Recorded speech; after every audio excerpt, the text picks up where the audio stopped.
No poder do Espírito. Sermão 2. Sermões em Pedra. The Bible Echo, 16 e 23 de dezembro de 1895. Pregado em 23 de outubro de 1895. Certo poeta mencionou ter visto sermões em pedra, e esse será o nosso estudo de hoje. Veremos sermões em pedra. José é um ramo frutífero junto à fonte. Seus galhos se estendem sobre um muro. Os flecheiros lhe dão amargura, atiram contra ele e o aborrecem. O seu arco, porém, permanece firme, e os seus braços são feitos ativos pelas mãos do poderoso de Jacó.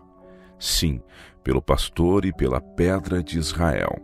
E chegando-vos para ele a pedra viva, reprovada na verdade pelos homens, mas para com Deus eleita e preciosa, vós também, como pedras vivas, sois edificados casa espiritual e sacerdócio santo, para oferecer de sacrifícios espirituais agradáveis a Deus por Jesus Cristo.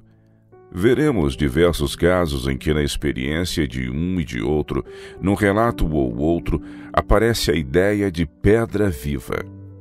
Então veio a Amaleque e pelejou contra Israel em Refidim.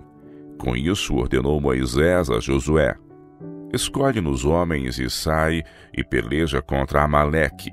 Amanhã estarei eu no cimo do outeiro, e o bordão de Deus estará na minha mão. Fez Josué como Moisés lhe dissera, e pelejou contra Amaleque. Moisés, porém, Arão e Ur subiram ao cimo do outeiro. Quando Moisés levantava a mão, Israel prevalecia. Quando, porém, ele abaixava a mão, prevalecia Amaleque. Ora, as mãos de Moisés eram pesadas, por isso tomaram uma pedra e a puseram por baixo dele, e ele nela se assentou. O fato de que Moisés se assentou sobre a rocha transmite um significado um pouco maior do que ele simplesmente ter algo sobre o que se assentar. Indica que o Deus de Israel, a rocha de Israel, era quem lhe daria a vitória. A pedra nas mãos do jovem pastor de Israel. Temos também o caso de Davi e Golias. Não precisamos tomar tempo agora para ler sobre como os filisteus haviam derrotado o exército de Israel e como Golias saía manhã após manhã a fim de desafiá-los. Davi, que não passava de um jovem pastor naquela época, desceu para visitar a seus irmãos. Eles, porém, o desprezaram. E acendeu-se a ira de Eliabe contra Davi e disse: por que desceste aqui? E com quem deixaste aquelas poucas ovelhas no deserto? Davi tinha vindo de sua tarefa de guardar as ovelhas. Um pastor é alguém que guarda as suas ovelhas. Ele não é alguém que as perde. Cristo é o bom pastor. Davi, após falar com Saul, obteve o seu consentimento para sair e lutar com Golias. E Saul vestiu a Davi com suas vestes, e lhe pôs sobre a cabeça um capacete de bronze e vestiu-o com uma couraça. Ele pensou que se Davi fosse lutar contra Golias, precisaria de armadura. O relato continua. Disse Davi a Saul: não posso andar com isto, pois nunca o usei. E Davi tirou aquilo de sobre si. Tomou o seu cajado na mão e escolheu para si 5 pedras lisas do ribeiro, e as pôs no alforje de pastor que trazia, a saber, no surrão, e lançando mão de sua funda foi-se chegando ao filisteu. O filisteu também se vinha chegando a Davi, e o seu escudeiro ia adiante dele. Olhando o filisteu e vendo a Davi, o desprezou, porquanto era moço, ruivo e de boa aparência. Disse o filisteu a Davi: sou eu algum cão para vires a mim com paus? E pelos deuses amaldiçoou o filisteu a Davi. Disse mais o filisteu a Davi: vem a mim e darei a tua carne às aves do céu e às bestas feras do campo. Davi, porém, disse ao filisteu: tu vens contra mim com espada e com lança e com escudo. Eu, porém, vou contra ti em nome do Senhor dos exércitos, o Deus dos exércitos de Israel, a quem tens afrontado. Sucedeu que, dispondo-se o filisteu a encontrar-se com Davi, este se apressou e, deixando as suas fileiras, correu de encontro ao filisteu. Davi meteu a mão no alforje e tomou dali uma pedra e com a funda lhe atirou e feriu o filisteu na testa. A pedra encravou-se-lhe na testa e ele caiu com o rosto em terra. Assim prevaleceu Davi contra o filisteu, com uma funda e com uma pedra. Davi saiu em nome do Senhor, e Jesus foi com ele para dar-lhe a vitória simplesmente por meio de uma pedra. Não foi apenas a força e a precisão de Davi que fizeram com que a pedra afundasse na testa do filisteu. Era o poder de Deus que pelejava a batalha por ele. Isto foi registrado para nós. Temos batalhas a enfrentar contra inimigos do exército do Senhor, e prevaleceremos contra eles com uma pedra. Davi, sem armadura, sem implementos ou arte de guerra, seguiu com fé no Senhor dos Exércitos. Esse é o exemplo para nós. Ele prevaleceu com uma pedra. Jesus Cristo, a pedra viva, é a nossa força e poder para as batalhas contra o inimigo. Um edifício de pedras preparadas. Em 1 Reis 6, temos um relato da construção do Templo de Salomão. No verso 7 encontra-se a descrição da casa. Edificava-se a casa com pedras já preparadas nas pedreiras, de maneira que nem martelo, nem machado, nem instrumento algum de ferro se ouviu na casa quando a edificavam. As pedras do templo eram cortadas e lavradas, e cada pedra encaixava-se em um lugar específico no templo antes de serem montadas, e então, quando eram trazidas da pedreira, cada pedra encaixava-se em seu lugar. O edifício foi montado pedra após pedra, e não se ouvia qualquer som de machado ou martelo. E preparavam a madeira e as pedras para se edificar a casa. Mas toda a preparação foi feita antes de serem encaixadas afinal. Uma casa espiritual. Também vós mesmos, como pedras que vivem, sois edificados casa espiritual para serdes sacerdócio santo, a fim de oferecerdes sacrifícios espirituais agradável a Deus por meio de Jesus Cristo. Pois isso está na Escritura: eis que ponho em Sião uma pedra angular, eleita e preciosa, e quem nela crer não será de modo algum envergonhado. Para vós outros, portanto, aos que credes, é a preciosidade, mas para os descrentes a pedra que os construtores rejeitaram, essa veio a ser a principal pedra angular, e pedra de tropeço e rocha de ofensa. São estes os que tropeçam na palavra, sendo desobedientes. Cristo é a pedra viva, e logo que entramos em contato com ele, tornamo-nos pedras vivas. Separados dele, estamos mortos, mas ao entrarmos em contato com ele, somos para ele edificados casa espiritual, a qual casa somos nós, se guardarmos firme até ao fim a ousadia e a exultação da esperança, sendo ele mesmo, Jesus Cristo, a pedra angular. Porque vós sois o templo do Deus vivente, e a casa toda adequadamente estruturada cresce como o santo templo do Senhor. Somos edificados juntamente a fim de sermos uma habitação para Deus. Cada crente é um templo de Deus. E então os crentes são edificados juntamente, e isso forma a igreja, a qual é o templo do Deus vivo. Ele, por seu Santo Espírito, fez dali o lugar de sua habitação. Tornamo-nos pedras vivas, porque ele é uma pedra viva, e somos edificados sobre ele. Homem algum pode assentar outro fundamento além do que já foi assentado.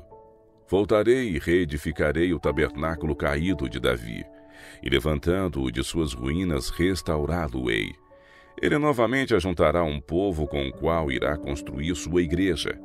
Agora mesmo ele está trabalhando, preparando as pedras para seu templo. Elas estão sendo cortadas e lavradas, cada uma delas, a fim de ocupar seu devido lugar no templo de Deus. Quando esse templo estiver completo, a obra estará terminada. Preparando as pedras. Novamente, em Oséias, ressaltamos a ilustração da preparação. Que te farei, ó Efraim? Que te farei, ó Judá? Porque o vosso amor é como a nuvem da manhã e como o orvalho da madrugada, que cedo passa. Por isso os talhei por meio dos profetas. Quando o Senhor nos tira de lá da pedreira, somos como pedras brutas e não lapidadas. Este é o início de nossa experiência. Cada indivíduo deve ser lapidado a fim de se encaixar em seu devido lugar no templo de Deus. E quando o templo for montado, isso acontecerá sem que haja som de machado ou martelo, pois esta parte já foi feita antes. Ele então dirá: Vinde, benditos de meu Pai. Mas não devemos esperar até aquele momento para nos preparar.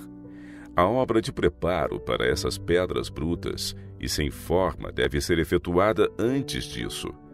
Certa vez visitei um cemitério no qual havia uma belíssima estátua de um homem em pé, ao lado de uma cadeira. Era muito grande. O guia então chamou minha atenção para o fato de que a estátua havia sido feita de uma só pedra. Quando começou a tarefa, o escultor viu uma enorme pedra, mas também nela viu o homem e a cadeira. Contemplando-a, o escultor perde de vista as quinas brutas e vê em seu lugar um homem de porte gigante em pé ali, perfeito. Tudo mais deve ser cortado fora, e ele se lança ao trabalho com suas ferramentas. Ele deseja que o mundo veja o que ele está vendo, então corta tudo fora, menos o homem e a cadeira. Deus nos recebe como pedras brutas e não promissoras.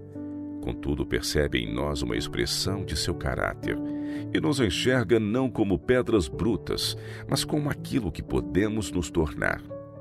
Mesmo sendo ainda pedras brutas, ele vê a Jesus Cristo em nós. Dá início então à tarefa de cortar e polir. Mas o que fazer-lhe? Alguns poderiam pensar que estivesse destruindo tudo. Ele tem, porém, um lugar determinado para essa pedra e quer que seja cortada de maneira específica. A obra de lapidação consiste nas experiências difíceis da vida, quando parece que Cristo nos irá fazer em pedaços. No entanto, ele não vai arruinar sua pedra. Sabe exatamente o lugar que ela deve ocupar em seu templo e a corta de maneira a nele se encaixar. O Senhor prossegue em sua obra de lapidação a fim de preparar um povo, cada um ocupando seu devido lugar no templo celestial, e cada indivíduo se torna uma pedra viva em razão de seu contato com Cristo, a pedra viva. Deus desenvolverá em cada pessoa exatamente o aspecto de caráter que irá melhor se encaixar no lugar que Ele quer preenchido. Quando voltar, declara que a obra de preparação se encerre. Quem é injusto, faça injustiça ainda, e quem está sujo, suje-se ainda. E quem é justo, faça justiça ainda, e quem é santo, seja santificado ainda. Quando recebemos Jesus Cristo, Deus vê em nós aquela perfeição de caráter que podemos alcançar. Ele sabe o que pretende fazer conosco. Concede-nos o caráter de Cristo e então olha para este caráter. Dessa forma os fez aceitos no amado. Ele nos aceita não pelo que somos, mas pelo que Ele se propõe a fazer de nós e pelo que Cristo é. Fará de cada um de nós uma pedra para seu templo. O construtor mestre observa uma pedra bruta e enxerga nela seu modelo de perfeição. Ele nos aceita não pelo que nós somos, mas pelo que Ele é. Consideremos outra linha de pensamento. E tendo acabado de falar com ele no Monte Sinai, deu a Moisés as 2 tábuas do testamento, tábuas de pedra escritas pelo dedo de Deus. Em Êxodo 34, 28, é-nos declarado o que estava escrito ali. Você deve se lembrar de que quando Moisés desceu da montanha pela primeira vez, descobriu que os filhos de Israel já tinham quebrado os mandamentos de Deus e estavam adorando ídolos.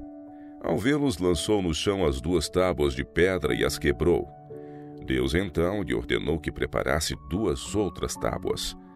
Aqui você pode ver a lei sendo reescrita. Primeiro, o homem quebrou a lei.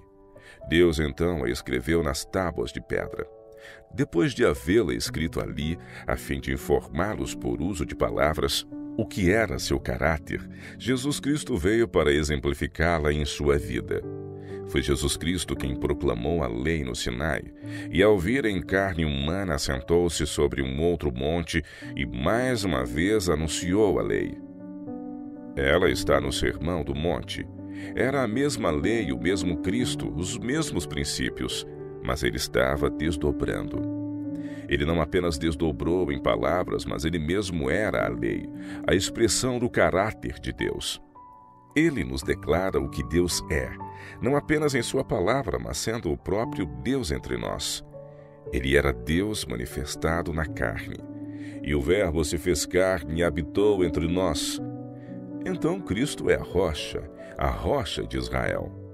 Já desde a primeira vez, Deus escreveu a lei de forma perfeita e completa em tábuas de pedra e a entregou ao povo. Então escreveu a mesma lei sobre a pedra viva e deu-a ao povo. Assim você irá perceber, Cristo é a lei viva. Isso significou colocar a lei em pedra pela segunda vez. Aqui, então, temos a lei em pedra duas vezes, sobre as tábuas de pedra escritas pelo dedo de Deus e sobre a pedra viva, Cristo, e apresentada ao povo. A lei escrita sobre as tábuas de pedra. Consideremos por um momento a lei escrita sobre as tábuas de pedra. Sobreveio a lei para que avultasse a ofensa. A lei veio para tornar conhecido o pecado e para condenar o pecado. O aguilhão da morte é o pecado, e a força do pecado é a lei. O pecado não é considerado onde não há lei. O pecado resulta em morte. O pecado, uma vez consumado, gera morte. A lei nas tábuas de pedra, vista simplesmente como as 10 palavras de Deus, condena para a morte. A morte passou a todos os homens porque todos pecaram. Assim, quando consideramos a lei simplesmente como o código legal de Deus, ela significa para nós morte. Mas Deus pôs esta mesma lei sobre uma pedra viva. E quando a vemos escrita sobre a pedra viva, ela significa para nós vida. Contudo, continua sendo a mesma lei. Devemos encontrá-la escrita em tábuas de pedra e ser condenados e mortos por ela, ou devemos encontrá-la sobre a pedra viva e viver por ela. Porém, de uma forma ou de outra, é necessário que nos encontremos com ela. Deus não nos pergunta se queremos ou não. E não faz diferença o que dizemos. Quer sejamos por ela condenados ou vivificados, ela continua sendo a mesma lei de Deus. É nossa atitude para com ela que faz a diferença. A lei do Espírito da vida. A lei em Jesus Cristo é a lei do Espírito da vida. Ele é a pedra viva, a rocha eterna. Todo o que cair sobre esta pedra ficará em pedaços, e aquele que sobre ela cair ficará reduzido a pó. Uma dessas duas opções vai acontecer. Ou caímos sobre a rocha, ou a rocha cai sobre nós. Se cairmos sobre a rocha, nós é que estamos na parte de cima. Seremos quebrados e ele nos sarará. Se cairmos do outro lado, a rocha é que está em cima e nos fará em pó. Todos têm de passar por uma dessas duas experiências. Será que cairemos sobre a rocha viva? Ou ela cairá sobre nós e nos tornará a pó? Devemos nos encontrar com a lei de Deus estando ausentes de Cristo ou estando em Cristo. Ao nos encontrarmos com Deus ausentes de Cristo, Ele é um fogo consumidor. Quando o encontramos em Cristo, Ele é a nossa glória. Devemos estar escondidos na rocha a fim de contemplarmos a glória de Deus sem perecer.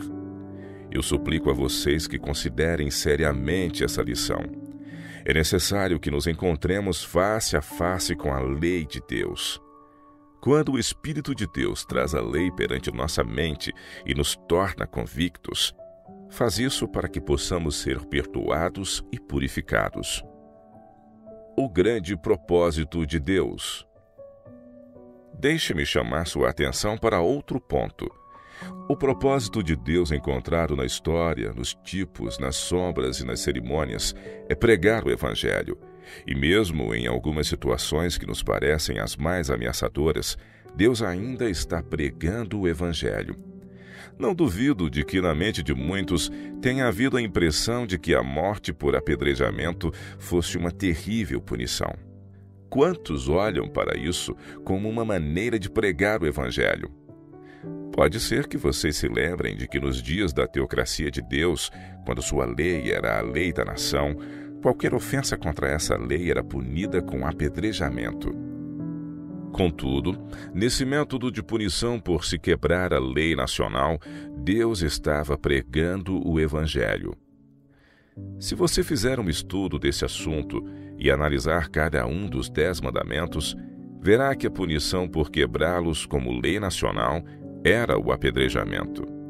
Então, como era o Evangelho pregado em tais circunstâncias? Deus estava ensinando ao povo, mediante essa forma de punição, que a lei sem Cristo os apedrejaria até a morte. Assim como aquelas pedras literais os matavam, a lei em pedras mortas os mataria. Mesmo com isso, ele os estava ensinando a respeito da pedra viva, a pedra de Israel, a lei em vida. Isto é o Evangelho. Manda que estas pedras se transformem em pães. Então o tentador, aproximando-se, lhe disse: Se tu és o Filho de Deus, manda que estas pedras se transformem em pães. É como se Deus colocasse lições para nós, até mesmo na boca do diabo. Alguns ensinam Cristo por inveja, no entanto, Cristo é pregado. Se tu és o Filho de Deus, manda que estas pedras se transformem em pães. A obra de Cristo nesta terra era tornar pedras em pães, para que a lei que sobre as tábuas de pedras condena e mata, fosse nele, a pedra viva, transformada no próprio pão da vida. Sua obra ao longo de toda a sua carreira foi transformar pedras em pães. Colocar a lei no Evangelho, transformar a morte na vida e tornar-se a vida que vive. Ele disse: Eu sou o pão da vida, e ao mesmo tempo ele é a rocha de Israel. A lei de Deus vivida por Cristo torna-se vida, e ele declara que o mandamento é vida eterna. Assim, embora Cristo recusasse em seu próprio benefício transformar pedras literais em pães, sua vida inteira foi gasta transformando pedras em pães para saciar o anseio de almas famintas. Quando recebemos a lei de Deus em Cristo, ela tem poder para nos fazer semelhantes a Ele. Um edifício cheio de glória. Essa lição sobre as pedras encontra-se em todas as Escrituras. Suponha que consideremos a lição encontrada em 1 Reis 6,14. Assim edificou Salomão a casa e a arrematou. Lembre-se de que essa casa foi construída de pedras. Olhando de fora, tudo o que se podia ver eram pedras, e você sabe que às vezes um prédio feito de pedras tem uma aparência fria e não convidativa. Assim edificou Salomão a casa e a arrematou. Também revestiu as paredes da casa por dentro com tábuas de cedro, desde o soalho da casa até ao teto, cobriu com madeira por dentro e cobriu o piso da casa com tábuas de cipreste. Da mesma sorte, revestiu também os 20 côvados dos fundos da casa com tábuas de cedro, desde o soalho até ao teto, e esse interior ele constituiu em santuário, a saber, o Santo dos Santos. Era, pois, o santo lugar do templo de 40 côvados. O cedro da casa por dentro era lavrado de colossíntidas e flores abertas, tudo era cedro, pedra nenhuma se via. Por dentro, Salomão revestiu a casa de ouro puro. Olhando de fora, era um prédio feito de pedras, e nada além de pedras. Mas do interior não se via pedra alguma. Coloque-se fora de Cristo. Olhe do lado de fora para a vida cristã, e tudo o que verá serão 2 tábuas de pedra. Parece amedrontador.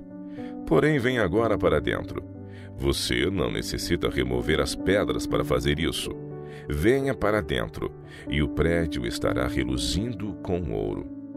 Somente os que permanecem do lado de fora reclamam de que a lei que eles têm de guardar seja dura. Venha para dentro. No lado de dentro não se vê pedra alguma. Contudo, elas não são removidas. O prédio permanece em pé por causa delas. Suponhamos que você as remova. O que será do resto do prédio? Ele irá desmoronar. Remova a lei e com ela irá o Evangelho. Você não pode guardar o puro ouro do Evangelho à parte da lei. Venha para dentro. Ali você não verá nada além de ouro puro. Outra consideração. Assim que você entra em um prédio de ouro, sua imagem se refletirá em todos os lugares. Cristo deseja que reflitamos sua imagem no templo do Deus vivo. Uma cidade murada. Em toda a Escritura Sagrada, faz-se menção de cidades muradas. Esses muros eram feitos de pedras. Jerusalém era uma cidade murada. O muro tinha por objetivo a proteção. Contudo, mesmo que uma cidade for cercada por muros, não importa quão bem feito ele seja, se nele houver uma brecha, acabou-se a proteção.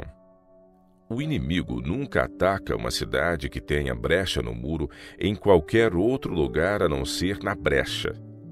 Você verá que esta ideia do muro é muito proeminente em todas as Escrituras.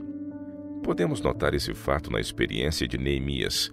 Ele estava triste porque a cidade de seus pais estava destruída e o muro estava derrubado. Por essa razão, ele se propôs subir e reconstruir a cidade e o muro. Diz ele em seu relato: Tendo Sambalate ouvido que edificávamos o muro, ardeu em ira e se indignou muito e escarneceu dos judeus. Então falou na presença de seus irmãos e do exército de Samaria e disse: Que fazem esses fracos judeus? Permitisse-lhes isso, sacrificarão, darão cabo da obra num só dia. Renascerão acaso dos montões de pó as pedras que foram queimadas? O que eles pensam que vão fazer? As pedras estão soterradas. Será que estes fracos judeus pensam que vão recuperá-las? O relato continua. Estava com ele Tobias, o amonita, e disse: Ainda que edifiquem, vindo uma raposa derribará o seu muro de pedra. Ouve, ó nosso Deus, pois estamos sendo desprezados. Caia o seu opróbrio sobre a cabeça deles, e faze que sejam despojo numa terra de cativeiro. Não lhes encubras a iniquidade, não se risque de diante de ti o seu pecado, pois te provocam a ira na presença dos que edificam. Assim edificamos o muro, e todo o muro se fechou até a metade de sua altura, porque o povo tinha ânimo para trabalhar. O muro de Deus para seu povo.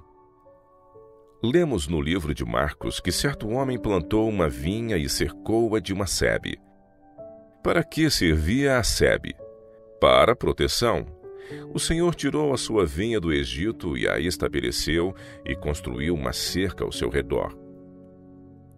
Este é o propósito de um muro, servir de proteção e manter o inimigo do lado de fora. O muro, porém, precisa estar completo. Deus construiu um muro para seu povo. A lei é esta proteção. Mas, para que seja uma proteção completa, precisa ser um muro completo. Nossa segurança está em termos um muro completo. Infelizmente, porém, eles haviam derrubado o muro. É propósito de Deus que o muro seja construído novamente. Porventura não é este o jejum que escolhi, que soltes as ligaduras da impiedade, desfaças as ataduras da servidão, deixes livres os oprimidos e despedaces todo o jugo? Porventura não é também que repartas o teu pão com o faminto, e recolhas em casa os pobres desabrigados, e se vires o nu, o cubras, e não te escondas do teu semelhante? Então romperá a tua luz como a alva, a tua cura brotará sem detença, a tua justiça irá diante de ti, e a glória do Senhor será a tua retaguarda. Então clamarás e o Senhor te responderá. Gritarás por socorro e ele dirá: Eis-me aqui. Se tirares do meio de ti o jugo, o dedo que ameaça, o falar injurioso, se abrires a tua alma ao faminto e fartares a alma aflita, então a tua luz nascerá nas trevas, e a tua escuridão será como o meio-dia. O Senhor te guiará continuamente, fartará a tua alma até em lugares áridos e fortificará os teus ossos. Serás como um jardim regado e como um manancial cujas águas jamais faltam.